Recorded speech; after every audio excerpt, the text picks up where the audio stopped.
Hello, good evening, welcome. This webinar is organized by Pune River Revival. We also call it as PRR. And as you know that we work for rights of rivers. So we want rivers to be clean, flowing in their natural form and not channelized. We also want rich biodiversity and healthy riparian forests. So that is what we mainly work for. And as part of that, we want to reach out to as many people as we can and let people know about rivers and water. And as part of this outreach program, we have these webinars on every Wednesday. If you have missed any of previous webinars, you can see that on our YouTube channel. You can go to YouTube and look for Pune River Revival. So our speaker today is Ajay Phatak. Ajay is an IITian with technology background. He's also a trustee in Ecological Society. And he has delivered a famous TED talk on energy. You can Google it and watch it if you haven't done it already. But what I want to tell you is that there is another kind of energy that he possesses. And it's about his cycling. He has participated in many cycling expeditions, and he has even done something which is called as Everesting. What it means is that you go up and down a hill several times until in one session, that's more important, in one session, until you reach the altitude of Mount Everest, which is 8,800 meters. So that's the phenomenal energy he has. Over to you, Ajay. You can start today's webinar. Thank you, Prajakta. So today we will actually split this webinar into two parts. First, I'm going to give you a larger picture of India's water situation. I'm sure that those who keep looking at water seriously will have read some of these numbers, but nonetheless, it makes a lot of sense for us to get an understanding of overall water situation for us as a country. Post that, we will run a very short case study, and I'm going to request Prajakta to be, my partner in running that case study, which will help us understand with a simple example as to, what are we really doing with water, right? So without really peeling the mystery of that case study, I will like to first talk about the macro picture. So just to give you a sense of how much, and I will convert that into something that we can visualize. Annually, India uses something like 761 billion cubic meters of fresh water. Now, these numbers don't mean anything to many of us. What does it really mean? So it means 76 crore Olympic-sized swimming pools, roughly. So that's the kind of water that we use annually, right? So that's a large amount of water. If we say that our population is roughly double the swimming pool size, which is 140 billion, 140 crore, then we are talking about roughly half a swimming pool that everybody uses in a year. So that's a lot of water, as you can imagine. So per capita water availability that was there in 1951 through to 2011, so 60 years, our water availability decreased by roughly 70%, right? And that is not a small number. In 60 years, we have reduced our water availability by 70%, and it keeps going down, unfortunately. That tells about mismanagement of water, and it also tells about the crisis that we would have to deal with if nothing much is done. Some more numbers for you. Agriculture actually uses roughly 80 to 85% of this water. So irrigated agriculture basically uses that kind of water. And of this, almost 60% use is basically groundwater. And many of us do not even know, where groundwater comes from, what does happen, whether you are able to recharge groundwater, are we doing anything about it, so on and so forth. So essentially, we are talking about large numbers. We are talking about numbers, where the rate at which we are decreasing availability of fresh water is quite alarming. Now, this is part of the use part of it. But the second aspect is also the pollution part of it. And, when we start worrying about our rivers in terms of, they being lifelines, uh, we assume that they will give us fresh and clean water. But almost 70% of our surface water is contaminated, which means that we will not be able to drink it even today. Um, and roughly 40% of India's population will have real difficulty if they get any water at all to have any clean drinking water by just end of this decade. Now we are talking about just around 6 years from now. That essentially means that all of us here have significant responsibility in terms of how we use water and how we treat our rivers and how we treat our groundwater wells, for that matter. So that gives you, some idea about the seriousness of the issue. Let me also come to groundwater status. Groundwater is also something that, as I said, not seen, and therefore, we don't worry about it. But groundwater, if you really look at it, it accounts, and in fact, India is the largest extractor of groundwater in the world. And how large we extract almost 1/4 of the groundwater that the whole world extracts. And from a country which is a small part of the whole world, let me tell you that. So that means that the rate at which we need to try and see if the aquifers could be recharged, you can only imagine. 54% of India's groundwater wells are decreasing in level. So 54% again, when you say decreasing in level, it is not one millimeter a year, 1 centimeter a year, but by several feet a year. To give you an example, over last 50 years, Punjab, where we were able to get water between 10 and 20 feet, now we cannot even get water at around 700 and 800 feet, many places. And why Punjab is a very typical example is because that is where we are growing a lot of basmati rice, for example. And basmati rice is not really a crop of the Northwest. And that's what we are exactly growing there, which needs enormous amount of water. And in spite of all the Vakranangal and all good things around that, we still are extracting enormous amount of groundwater.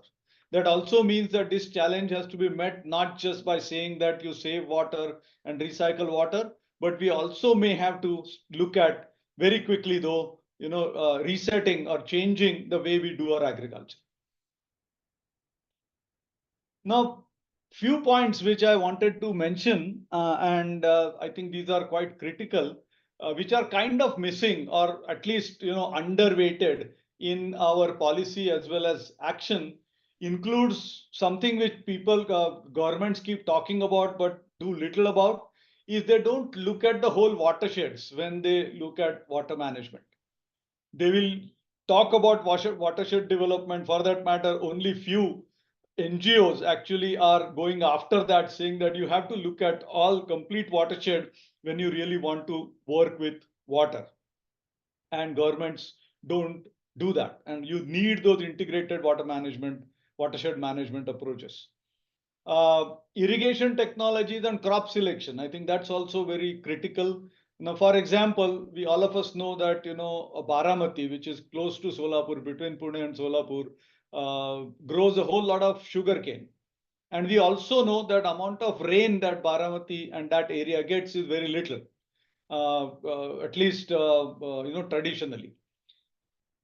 So if you really see that, as rain-fed agriculture, Baramati could grow sugarcane, it is just not possible. That means that you need to get water from somewhere. As you know, that all this water goes from our dams to Baramati, where sugarcane in theory shouldn't have been growing. So that's exactly the situation where we are actually growing the wrong crops at wrong places, which means that water availability at those places is not considered when selecting those crops. Soil strata is not considered when selecting those crops. And that's why we continue to, get water from somewhere, get fertilizers and nutrients from somewhere else, and try to grow things which shouldn't be growing at particular place, rampantly. That's another very important aspect of mismanagement of our water. And unfortunately, in India, the distribution of water availability across the country is very skewed, which means, our average number doesn't make any sense. In places, you will have a difference of, 1:100. That's the kind of range that we are talking about across different parts of the country. And that's why you will also need to look at management, which is much more local. The third important part is industrial water treatment enforcement is also a huge challenge. We are letting the polluted water flow into our rivers, even while MPCB and CB keep talking about pollution control. It is still abysmal. So this is the third aspect of missing policy and action. The fourth is our recharge programs are not necessarily based on our understanding of hydrogeology, which means that you cannot actually have every place where you can have a potential of recharge. Recharge can happen only if there is some connection with the underlying and underground aquifer.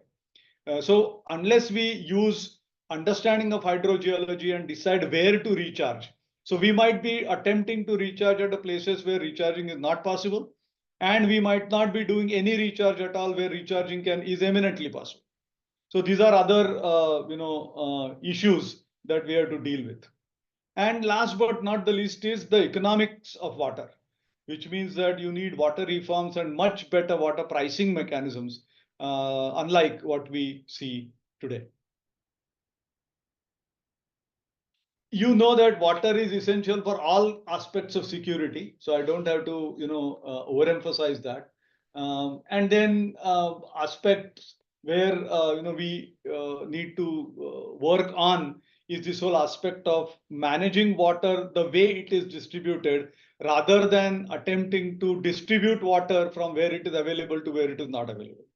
If we look at and morph some of our policy to align with water availability across regions, we might actually do very well.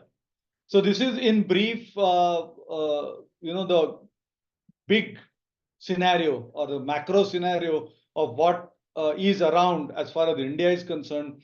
And in spite of the fact that otherwise freshwater availability across the world is in the green, we face enormous problems locally. And that's again because of this aspect of distribution, which is not necessarily even across India and for that matter across the world.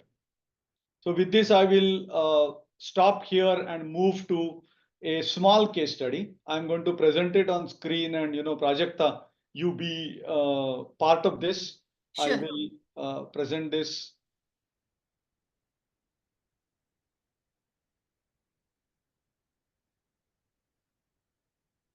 Let me know once you see the screen.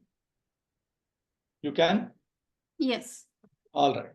So I'm going to act as if I'm Samit, and Prajakta is going to act as if she is Anuja. So this is a small case study fashioned very similar to another one which I run for embodied energy. So the title is How Much Water Do We Consume? So we are going to talk about a very simple thing that many of us do regularly. We drink a cup of coffee every day or a cup of tea. This time we will talk about cup of coffee and see what is the extent of water that we use, unlike probably what we might be thinking. So Samit and Anuja discussed this concept of water footprint through a very simple example: how much water in a cup of coffee.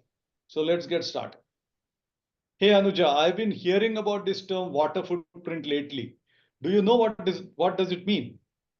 Yes, the water footprint is a measure of how much water is used to produce goods and services we consume. It includes both direct and indirect water use. Interesting. Can you give me an example? Sure. Let's take that cup of coffee with milk and sugar you are drinking right now. This little cup of coffee, how much water could it ever possibly use? You would be surprised. The water footprint is much larger than just the water in your cup. Let's break it down. Okay, I'm listening. First, for the coffee itself, it takes about 140 liters of water to grow and process the beans for a single cup. This includes water for irrigation, processing, and transportation. Wow, that's a lot more than I expected. Now let's add the milk. Dairy production has a significant water footprint. For about 50 ml of milk in your coffee, we might be looking at an additional 50 liters of water. I never thought of these aspects before. It's because of the water needed to grow feed for cows, plus the water they drink, and what's used in processing the transporting the milk. That is mind-boggling. So the water footprint includes all the water used throughout the entire production and consumption process.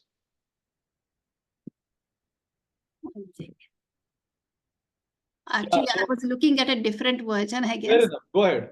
Okay. Now you can look at the screen. Precisely. Okay, I'm looking at the screen now.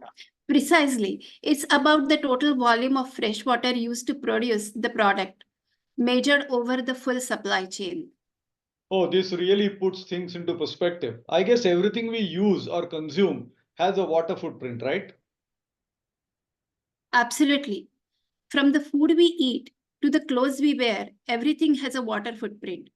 It's a useful concept for understanding the hidden water use in our daily lives. One second, actually the version I have has sugar also included in it. I don't see that here. So let me go over that sugar part because that's very Go important. ahead, go ahead.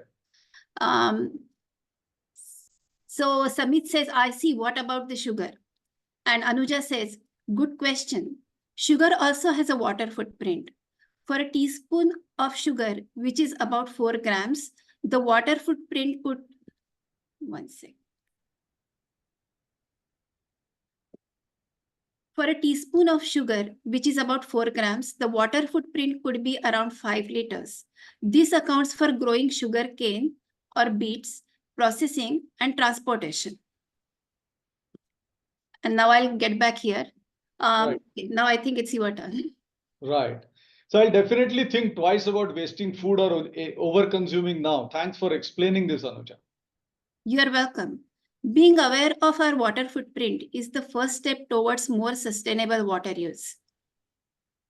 So I have not given you numbers yet. So the number, what we are talking about is we are with a little bit of milk and sugar put together for 1 cup of coffee around 125 ml, we'll end up consuming 200 liters of water, 140 liters for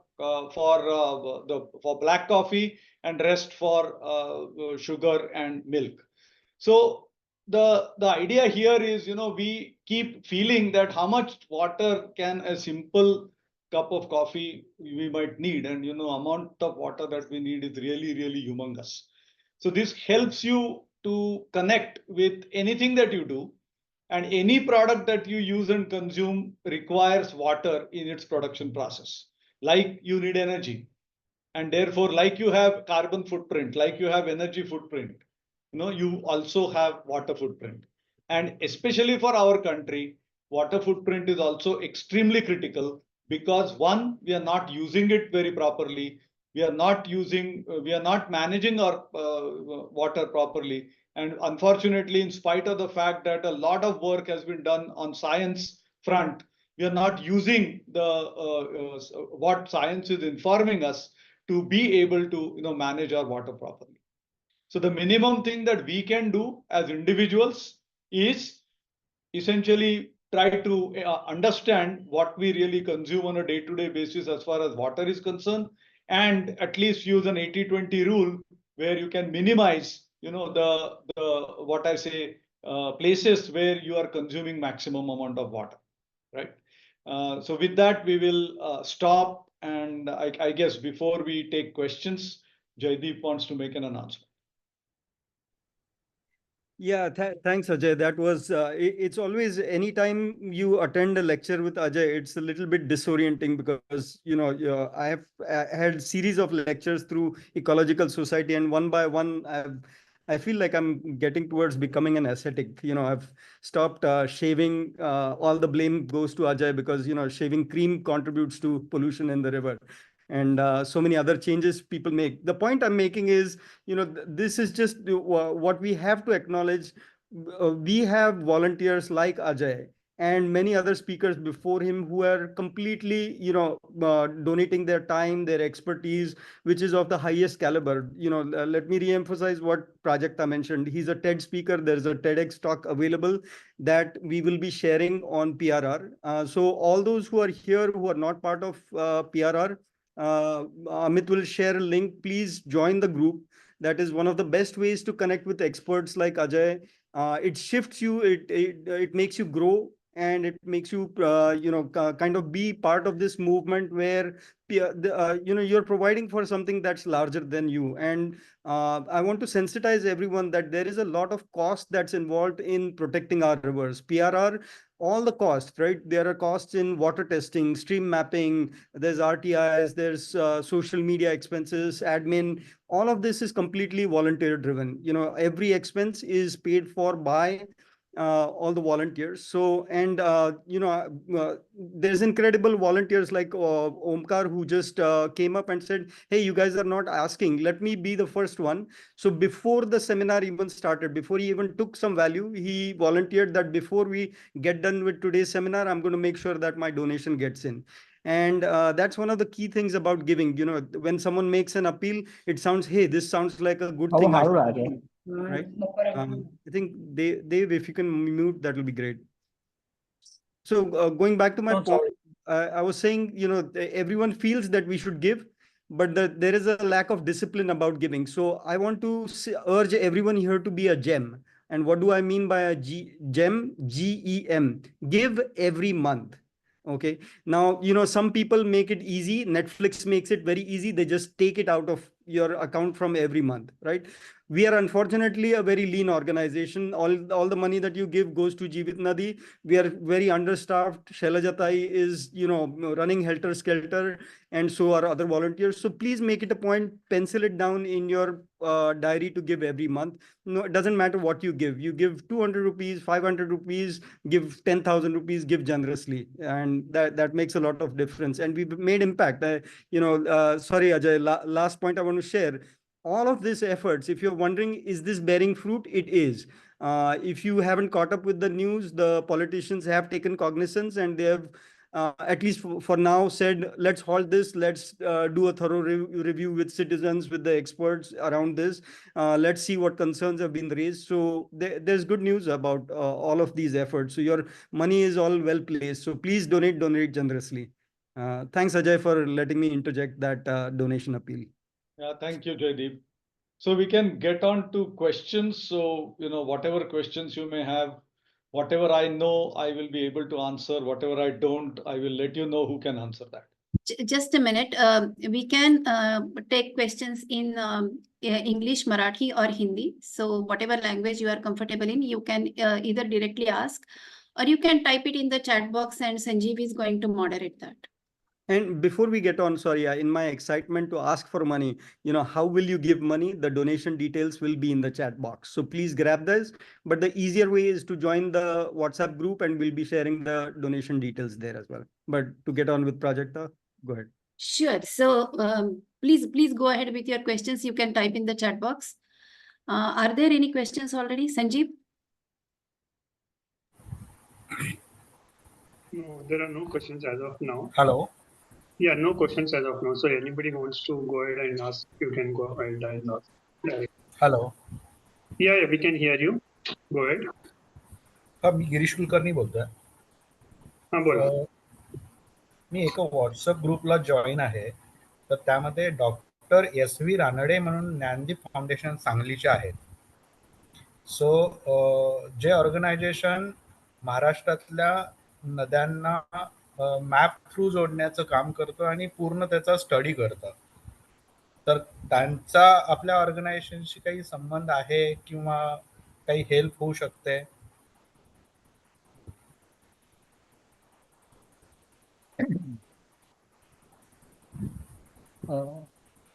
Gyandeep foundation सांगलीचे ते आहेत.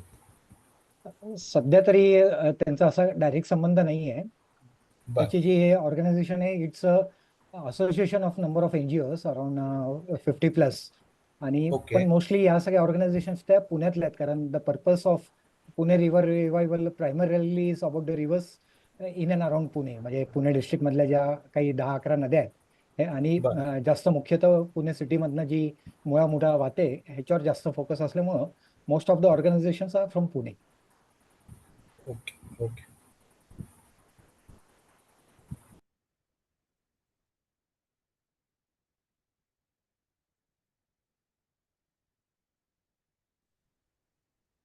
So the question I have is, do we have enough?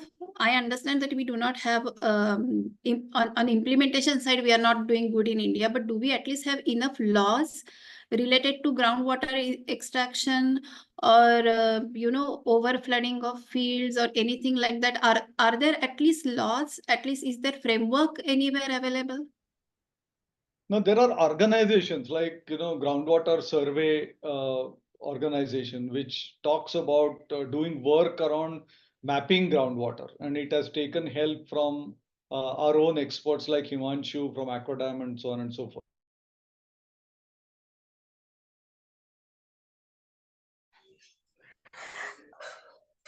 I think Ajay dropped off, I guess.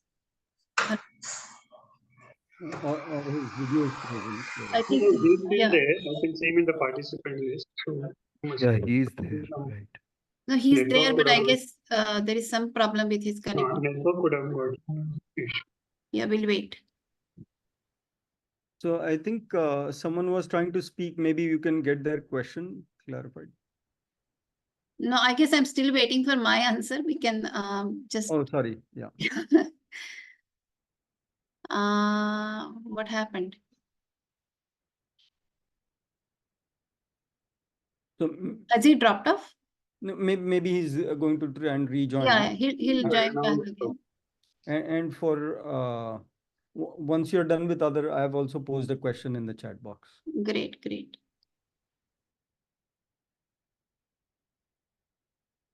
Santosh, you are mute. Ajay, you're also on mute. Ajay, you're on mute.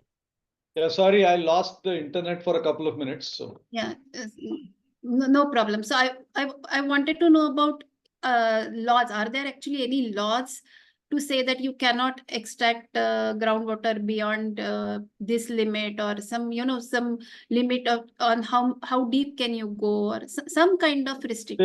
there are guidelines, but they're hardly followed. So there is a huge gap between the guidelines and implementation. Okay, thank you. So for that matter, now there is a new guideline saying that even in your own property, you cannot dig a bore well. In the sense that if you have to dig a bore well, you'll have to take permission. And how much water you extract out of that, there is a guideline. But unfortunately, that doesn't happen so easily. But it's a guideline, right? It's not a law. It's not It's not- punishable, Not right? a law. It's not yet punishable. Right. Yeah, but I think, it's not that government doesn't know about it. There are, several economic and political decisions which hamper making the right laws and right systems work. Right. I think there was one more question. So, Prajakpa, is it answered your question? Yeah, I saw one Yes, more yes. question. from Shalvi has Shanti. asked basically about water meters. Why is it not mandatory? I mean, if it is mandatory, why it is not getting implemented in, especially in big township and all? And this was my, actually a shocking revelation that I never knew that there are no water meters anywhere in the In city. fact, there are many places where there are no water meters at all even today.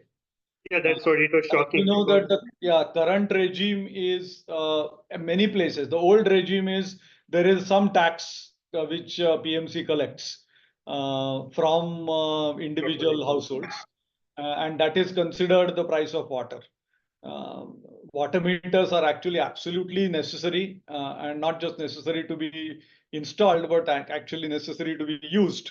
And correspondingly, even the pricing mechanisms have to be worked out. And if you remember, I had mentioned that one of the issue on policy is we do not have a good reformed water pricing mechanism. That also is very important. We have some amount of electricity pricing mechanism, whereby we do something like first few units, 100 units or so, you have one rate and then it starts increasing, etc. You need something similar to water as well, because ultimately it's utility. It is something which is given by your legislative body. I mean, that's the responsibility at least. So there is a need for something similar to happen for water as well. Yeah, and there is a related question. I think he is asking that समान पाणी वाटप आणि metre वर प्रकाश टाकेल का sir? Yeah, so मला वाटत नाही. just one second. मला विचारायचं हो, आहे विचारा. म्हणजे नमस्कार. बेसिकली जे डिसिजन मेकर्स आहेत पॉलिटिशियन्स आणि त्यांच्यामध्येच ती साक्षरता पुरेशी नसल्यामुळे जाणीवांचा अभाव असणं आणि मग नेमकं काय करायचंय आणि जर कोणी सांगतंय तर ते ऐकण्याची प्रवृत्ती किंवा वृत्ती घडण हे कुठेतरी मिस आउट होत आहे. आणि जरी आजूबाजूला असे काही चांगल्या केस स्टडीज होत आहेत, शिरपूर पॅटर्न असेल किंवा हिवरे बाजार असेल किंवा राजस्थानचं राजेंद्र सिंहांचं असेल, तर ते लार्ज स्केलवरती इम्प्लिमेंट करण्याची इच्छाशक्तीच कुठेतरी मिस आउट होते का? आणि मग सामान्य जनतेला बऱ्याचदा असंच वाटतं की वरूनच काही ज्यांच्या हातात पॉवर आहे तेच काही करत नाही, तर खालून आपण काय करायचं असं ते सगळंच म्हणजे कळतंय पण वळत नाही, किंवा माझ्या एकट्यालाच वळून काय उपयोग आहे त्याचा वगैरे असं अशा बऱ्याच डायलेमामध्ये असल्यासारखं. हा, बरोबर आहे. पण याच्यामध्ये मी म्हणलं तसं की म्हणून आपण दोन्ही दृष्टीने आजचं सेशन मध्ये पाहिलं. On one side, we saw that a macro picture is difficult, but at the same time, we also realized that, can we contribute to making that a little easier? Absolutely, yes. So both aspects are very important that we should look at. You are quite right that the capability of the decision makers is very limited. I would not say poor, but it's limited on certain aspects, especially related to natural resources. But to just give you some good news is India, as one of the early starters, has started accounting for 5 natural resources. One of that is water, and they started accounting around 5 years ago. And I'm hoping that of all the states, 16 states have said that we will do that and we will be part of that.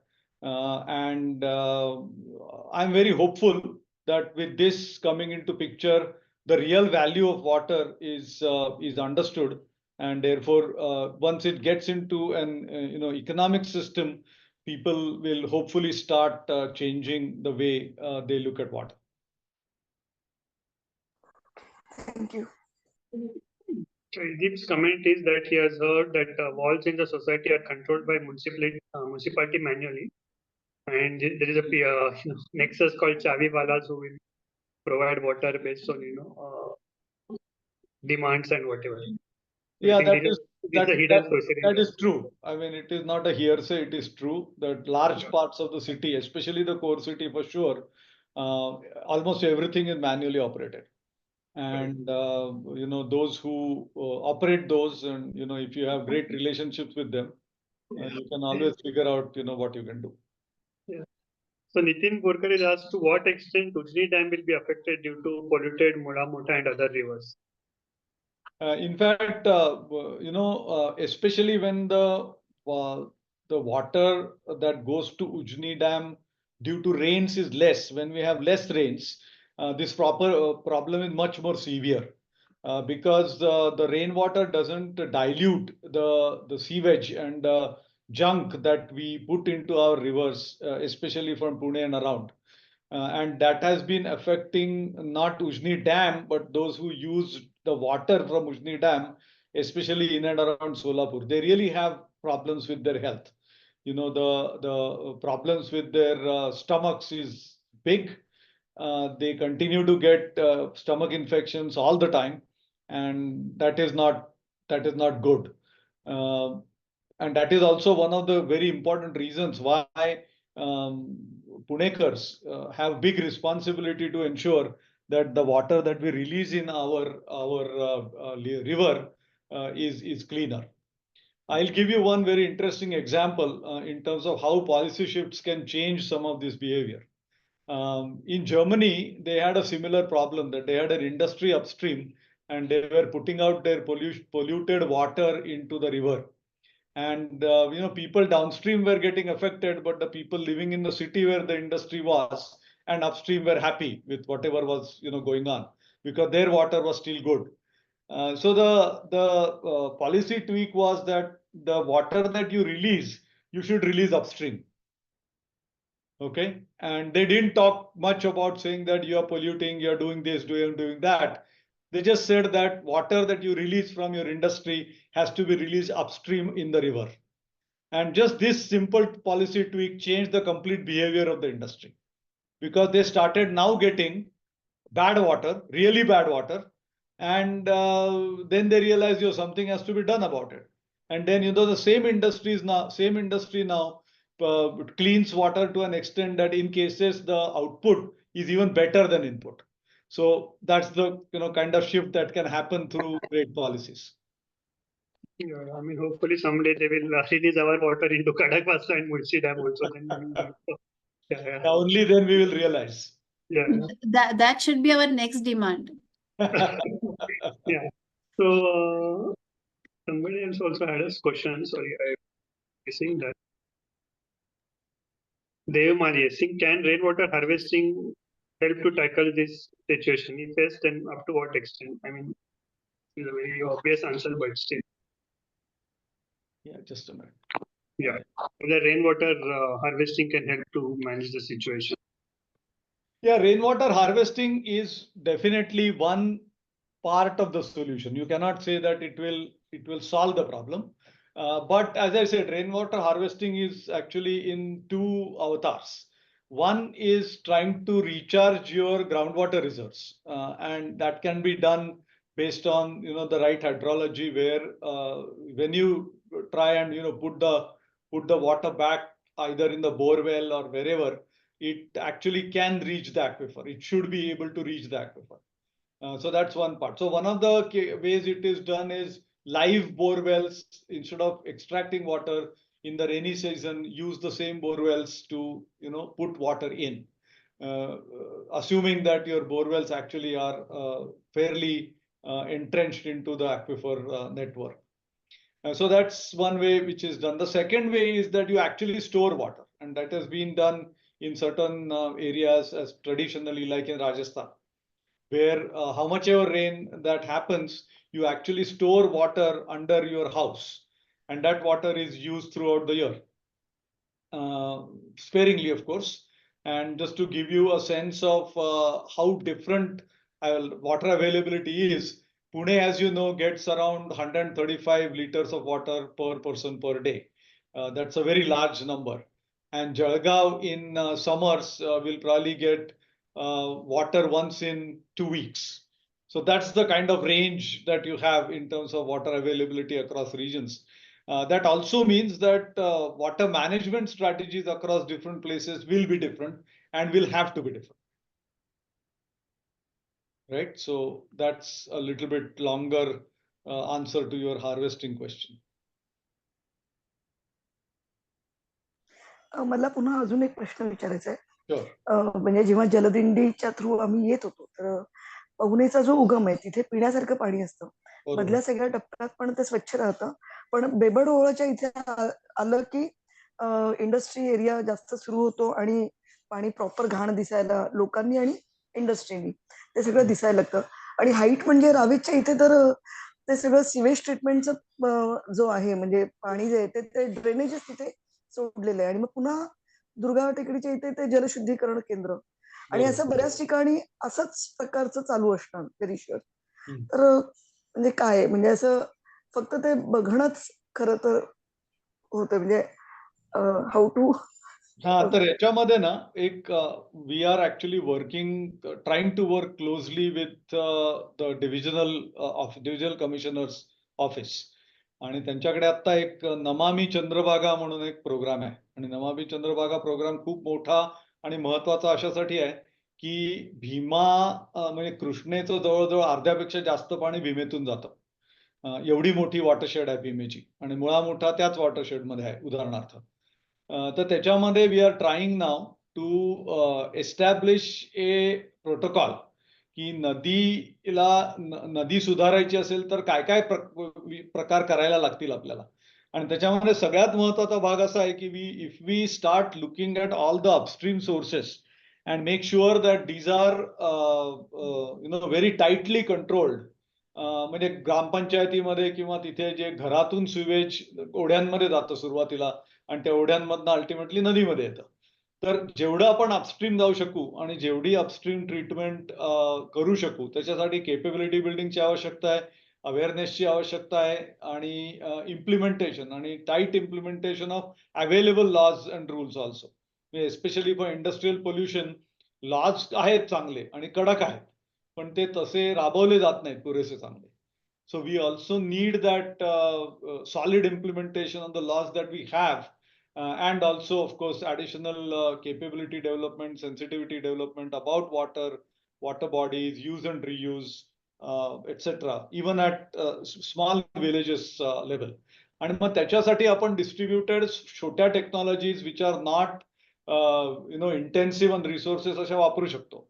So nature based solutions are ideal for small systems, आणि those solutions can be very well implemented upstream at small villages levels, वाडी level, where जिथून आपल्याकडे actually हे खराब पाणी यायला सुरुवात होते. So that is what it is. आणि ऑफकोर्स आपल्या मोठ्या शहरांना क्लासिकल एस्टिमेट लागणारच आहेत, पण even there we have to try and go as upstream as possible and see how we can minimise the amount of pollutants which enter our streams. Thank you. Ajay sir, Shreyash, मला एक प्रश्न होता की जसं आपण कपिल अग्रवाल सरांच्या घरी बघितलं की बायोगॅसचा प्लांट, त्यांच्याकडे प्लांट नाही पण बायोगॅसचा सेटअप त्यांच्याकडे होता. तसं सोसायटी लेवलवर किंवा छोट्या घरांमध्ये काही इम्प्लिमेंट करायचं झालं तर अशी कोणती कन्सल्टन्सी किंवा कंपनी किंवा इनिशिएटिव्ह आहे का जे सपोर्ट करू शकतात? फॉर एक्झाम्पल, जसं वॉशिंग मशीनचं जे पाणी आहे ते आपण इकडे टॉयलेट्स मध्ये वापरूच शकतो, हे सगळ्यांनाच माहिती आहे, पण तशी सिस्टीम एकदम अशी दिसत नाही सगळीकडे. बरोबर. तर ते करण्यासाठी दोन अडचणी असतात. एक म्हणजे एक्झिस्टिंग ज्या प्लंबिंग सिस्टीम्स आहेत ना त्याच्यामध्ये ही काळजी घेतलेली नसते की सगळं पाणी एकत्र, जुन्या ज्या आहेत, आता उदाहरणार्थ माझ्या घरी 50-60 वर्ष जुनी सिस्टीम आहे, तर त्या सिस्टीम मध्ये ही काळजीच घेतलेली नसते की दोन स्ट्रीम्स आपण वेगळे केले, ग्रे वॉटर आणि ब्लॅक वॉटर म्हणतात त्याला, म्हणजे सीवेज असलेलं पाणी आणि उरलेलं सगळं पाणी. बरोबर. हे जर केलं तर फक्त सीवेजचं पाणी आपण जर ड्रेनेज मध्ये सोडलं आणि उरलेलं सगळं पाणी प्रायमरी प्रोसेसिंग, थोडंसं प्रोसेसिंग करून आणि व्हेरी सिम्पल सोल्युशन्स करून परत वापरलं तर ते सहज शक्य असतं. पण आत्ताच्या जे ट्रान्सफॉर्म करायचे आपल्याला नवीन सोसायटीजमध्ये आता तसे गाईडलाईन्स पण निर्माण झालेत आणि बऱ्याचशा नवीन सोसायटीज आता ते करायलाही लागल्यात. परंतु आपल्याला जेव्हा जुन्या सिस्टीम्स मध्ये करायचं असतं तेव्हा there has to be a plumbing change, आणि तो प्लंबिंग चेंज जर म्हणजे त्या मनुष्याला चालणार असेल, त्या फॅमिलीला चालणार असेल तर ते प्लंबिंग चेंज नक्कीच करतायत. पण इट इज डिफिकल्ट, कधी भिंती फोडायला लागतात, भिंतीमध्ये प्लंबिंग असतं. So it is not very easy to make those changes in older houses किंवा ओल्डर नाही, सोसायटी. म्हणजे ज्यांना करायचं ते तर करतातच आहे आणि ते करतीलही. जसं आता मला करायचं झालं तर माझ्या घरी मी माझ्या परीने करेल. बरोबर. पण त्याला जर सपोर्ट कुठून मिळत असेल की कोणी पहिले केलेलं आहे तर तो अजून काही इनपुट्स देऊ शकेल. म्हणजे मी एकदम शून्यापासून शून्य नाही पण मी एकदम तुम्हाला you can send me a message, I can connect you with one company which allows you. I can tell you also, if some of you might know as well, there is a company called Demnion Green Solutions. They work on essentially wastewater. So I'm helping them to some extent, suggesting them, how they can do their things. आणि त्यांच्याकडे they work on what is called secondary water treatment using nature based solutions. आणि त्यांनी काही मोठ्या societies साठी अशी कामं केली आहेत की ज्याच्यामध्ये त्यांचं जे सेकंडरी वॉटर आहे ते आपण प्लांट्स वापरून अप्रोप्रिएट प्लांट्स आणि फायटोरेमिडिएशन नावाचं जे टेक्निक आहे ते वापरून आपण ट्रीट करू शकतो. ओके, तुम्ही स्पेलिंग सांगू शकता का? इम्निऑन ग्रीन सोल. एमनिऑन मी टाईप करतो. Okay okay, thank you sir.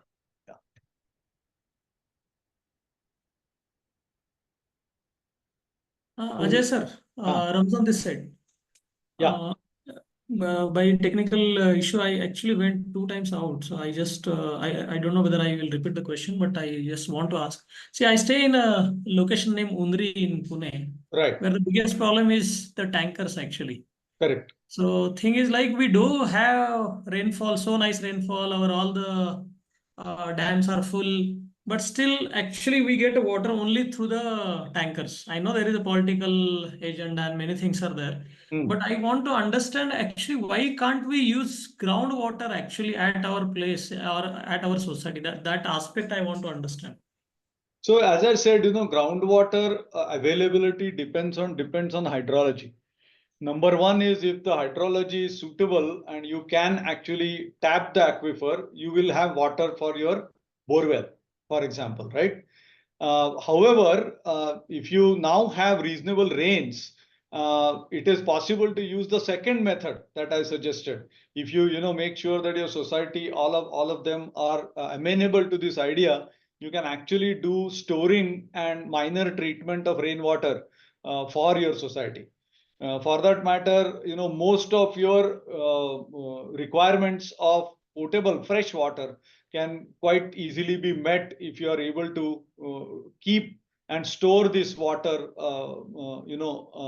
in your society. This might require actually constructing storage or digging storage, depending upon the strata of where you live, and that's certainly possible. I do not really know what permissions you need and etc. But I don't think it's going to be very difficult. Technically, it might be difficult more to get all your society members aligned on whether they want this or that.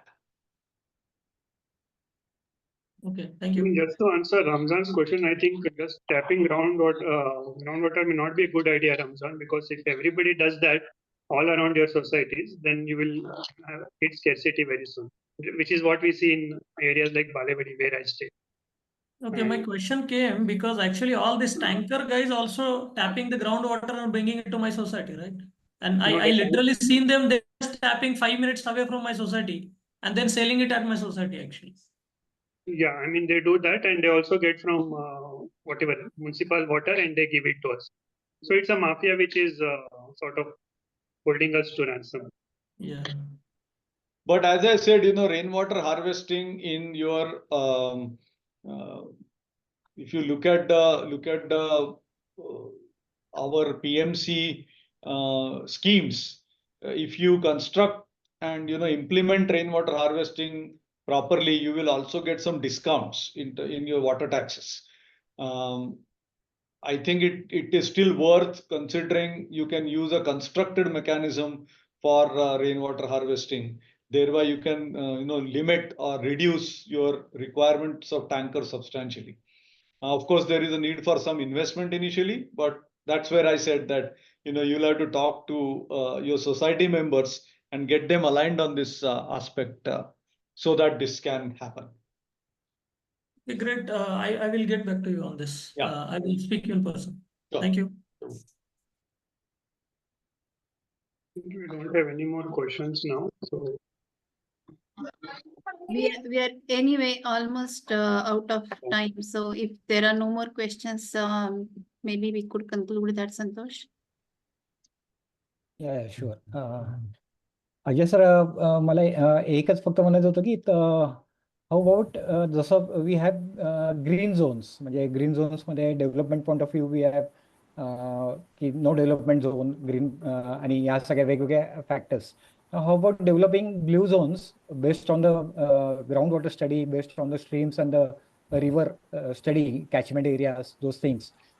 We need to have the blue zones so that then appropriately we can define की कुठं कसं पाणी वापरायचं. What is your say on that? नाही, बरोबर आहे. आणि याचा फॉर्च्युनेटली अभ्यास झालेला आहे, की असं नाहीये की याचा अभ्यास झालेला नाहीये. खूपशा रिजन्समध्ये ॲक्वाडॅम सारख्या संस्थेने ऍक्च्युअली बऱ्याच regions in whole of the country they have done some mapping. आता if that mapping is published in some manner so that it becomes more usable, it's a good idea. But I do not really know if that work is already done or not. So I'm not aware whether such a map already exists. In all the likelihood, it might also exist, but we are not using it. So let's actually find out whether it exists and start using. Else, this is a great idea that we create a map where we understand, especially the groundwater aspects, so that our ability to charge using rainwater becomes better. Absolutely. Thanks. खूप खूप धन्यवाद Ajay sir. तुम्ही आपलं water consumption आणि त्याचं एक macro picture as well as the micro picture या दोन्ही गोष्टी आम्हाला छान प्रकारे समजून सांगितल्या. म्हणजे नॅशनल लेवलला काय होत आहे, कुठं वॉटर कन्झ्युम होत आहे आणि किती कन्झ्युम होत आहे, कसं कन्झ्युम होत आहे, या सगळ्या गोष्टी एक चांगल्या प्रकारे कळल्या. At the same time micro लेवललाही असं वाटतं, अरे काय आम्ही कुठं काय पाणी जास्त वापरतो. पुण्यात तर आहे पाणी अवेलेबिलिटी भरपूर आहे, पण आज आता जेव्हा हे कळलं की एक कप कॉफी पितानाही जवळपास 200 लिटर पाणी वापरले जाते, तर ते it's really eye opener for all of us. आणि definitely we have to be much more cautious regarding the same. Thanks for this insights. And thanks for all the team of PRR. As always, every Wednesday we are coming up with very interesting topics in and around related with water and rivers. With that, I say today's event is closed and we can call it a day. Thank you. Thank you very much. Good night. Bye.